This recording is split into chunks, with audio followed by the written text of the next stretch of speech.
18 বছর পর সিঙ্গুরে আজ প্রধানমন্ত্রী নরেন্দ্র মোদীর সভা। আজ হুগলির সিঙ্গুরে নরেন্দ্র মোদীর শিল্পবন্ধা সিঙ্গুরে প্রধানমন্ত্রীর এই সভা। ভোটবঙ্গে মোদীর শিল্প চমক। সিঙ্গুরের বন্ধা জমিতে কি ফিরবে শিল্প? শিল্প ফিরুক সিঙ্গুরে এমনই চাইছেন সেখানকার মানুষ। আজ সিঙ্গুরে একাধিক প্রকল্পের শিলান্যাস করবেন প্রধানমন্ত্রী। মোট 830 কোটি টাকার প্রকল্পের উদ্বোধন তিনি করবেন। এক্সটেন্ডেড পোর্ট গেট সিস্টেমের শিলান্যাস সহ জলপথ পরিবহন টার্মিনালের শিলান্যাস, পাশাপাশি রেলের ওভারব্রিজ, নতুন রেল লাইন, জয়রামবাটি বড় গোপীনাথপুর ময়নাপুর রেল লাইনের উদ্বোধন সহ একাধিক কর্মসূচি, একাধিক প্রকল্পের উদ্বোধন আজ প্রধানমন্ত্রীর হাত ধরে হবে। কিন্তু শিল্প বন্ধা সিঙ্গুর, সেখানকার মানুষ তারা কি বলছেন, তারা কি চাইছেন? তাদের দীর্ঘদিনের অভিযোগ, 18 বছর কেটে গিয়েছে টাটা বিদায়, তারপরও সেখানকার যে জমি, ফ্যাক্টরির যে জমি, যে জমিতে আজ প্রধানমন্ত্রী নরেন্দ্র মোদী তিনি সভা করছেন, সেই জমি দীর্ঘদিন ধরে পতিত। সেখানে না চাষ হচ্ছে, না শিল্প হচ্ছে। সেখানকার মানুষ চাইছেন যে শিল্প এবং চাষ অর্থাৎ কৃষিকাজের একটা সহাবস্থান থাকুক সিঙ্গুরে, কিন্তু কোনোটাই তারা পাচ্ছেন না। প্রধানমন্ত্রী আজ কি কোনো আশার বাণী তাদের শোনাবেন? শিল্প বন্ধা সিঙ্গুরে কি আজ কোনো শিল্পের অ্যানাউন্সমেন্ট? সেদিকেই এখন নজর।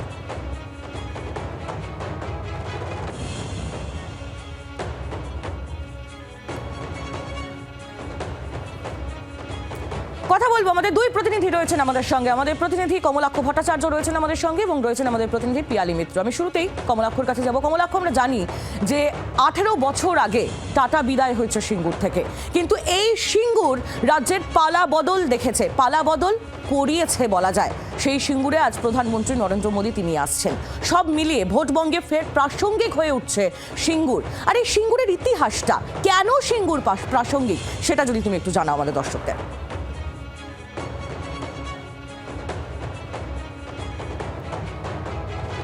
তাহলে দেখো, বাংলার রাজনীতির ইতিহাসে সিঙ্গুর অবশ্যই প্রাসঙ্গিক এবং আগামী দিনেও প্রাসঙ্গিক থাকবে। প্রতি বছর নির্বাচন আসলেই এই সিঙ্গুরের মানুষ তাদের দাবি দেওয়া, সেই ইচ্ছুক অনিচ্ছুক চাষি, তাদের বক্তব্য, তাদের যন্ত্রণা, দীর্ঘদিনের না পাওয়া, তাদের স্বপ্নের কার্যত সলিল সমাধি হওয়া, সেই সমস্ত ইস্যুগুলি কিন্তু একেবারে সামনে চলে আসে। সিঙ্গুরের মাটিতে হাল চাষ করে শিল্পের ফসল কারা ঘরে তুলবে তা নিয়েও কিন্তু রাজনৈতিক দড়ি টানাটানি শুরু হয়ে যায়। আর এবার অত্যন্ত গুরুত্বপূর্ণ নির্বাচন, তার কারণ এবারের নির্বাচনকে পাখির চোখ করছে বিজেপি। বাংলায় বিজেপি আসবে কিনা সেই সম্ভাবনা যখন বিজেপির তরফ থেকে তারা প্রবলভাবে দাবি করছেন, সেই জায়গায় দাঁড়িয়ে সিঙ্গুরকে আজকের দিনে দাঁড়িয়ে হাতিয়ার করা হচ্ছে। দুদিনের বঙ্গ সফর করছেন প্রধানমন্ত্রী নরেন্দ্র মোদী, যার মধ্যে আজকে দ্বিতীয় দিনে অত্যন্ত গুরুত্বপূর্ণ সফর এই সিঙ্গুরে। এই মুহূর্তে সিঙ্গুরের সেই মঞ্চ, যে মঞ্চে বিশাল প্রধানমন্ত্রীর ছবি এবং তার সঙ্গে লেখা রয়েছে বাঁচতে চাই বিজেপি তাই। গতকালই আমরা দেখেছি মালদার সভা থেকে নতুন স্লোগান দিয়েছেন প্রধানমন্ত্রী এবং সেই স্লোগানকে সামনে রেখেই পরিবর্তনের আরও একবার ডাক, পাল্টে দেওয়ার আরও একবার ডাক দিচ্ছে বিজেপি। তার কারণ এই সিঙ্গুর থেকেই কিন্তু বাম বিদায়ের বাজনা বাজিয়েছিলেন মুখ্যমন্ত্রী মমতা বন্দ্যোপাধ্যায় এবং সেই সময় এই মাটিকে ঘিরেই কিন্তু রাজনৈতিক টানাপোড়েন, তাপসী মালিক হত্যাকাণ্ড এবং তার সঙ্গে সঙ্গে সেই দুর্গাপুর এক্সপ্রেসওয়ের ধারে 14 দিন ধরে মুখ্যমন্ত্রীর টানা ধর্ণা দিয়ে যাওয়া এবং সেই সময় বিজেপির তরফ থেকেও, এনডিএর তরফ থেকেও কিন্তু রাজনাথ সিং এই মঞ্চে এসেছিলেন। তাকে কিন্তু এই মুহূর্তে তৃণমূল কংগ্রেস হাতিয়ার করছে। সিঙ্গুর থেকে ফসল শেষ পর্যন্ত কারা তুলবে সেই জায়গায় দাঁড়িয়ে কিন্তু আজকে প্রধানমন্ত্রী সিঙ্গুরকে পাশে রেখে বাংলার শিল্প সম্ভাবনার ভবিষ্যৎ নিয়ে কি বক্তব্য রাখেন এবং তার সঙ্গে সঙ্গে মুখ্যমন্ত্রী এবং তৃণমূল সরকারকে শিল্প বিরোধী তকমা দিতে কোন কোন শব্দবাণে আজকে আক্রমণ করেন সেদিকেই অবশ্যই নজর থাকবে। একেবারে কমলাক্ষ, সেদিকে আমাদের নজর থাকবে। তুমি আমাদের সঙ্গে থাকো। একটু পিয়ালির কাছে যাবো। পিয়ালি, এই মুহূর্তে সভার প্রস্তুতি, সেই প্রস্তুতির ছবিটা যদি তুমি একটু তুলে ধরো।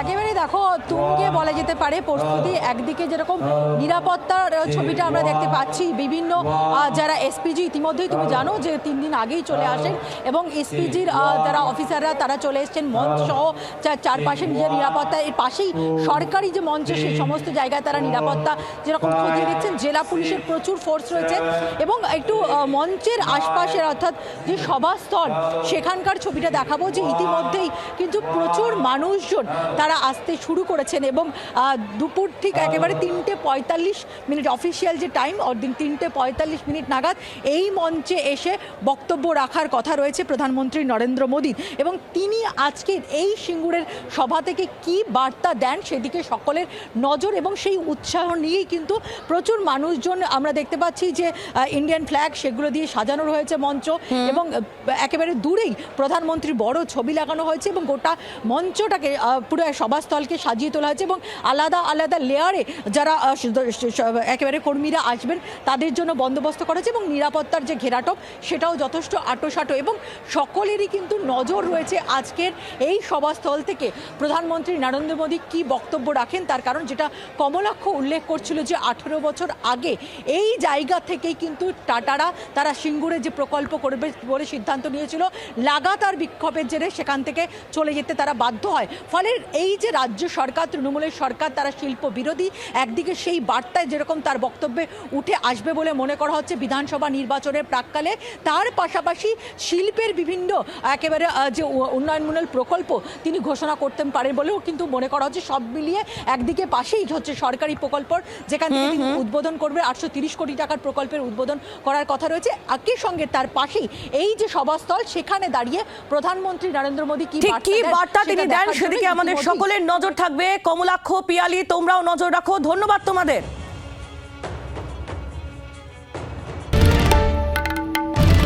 বাংলার আওয়াজ, বাঙালির আবেগ, জি 24 ঘন্টা।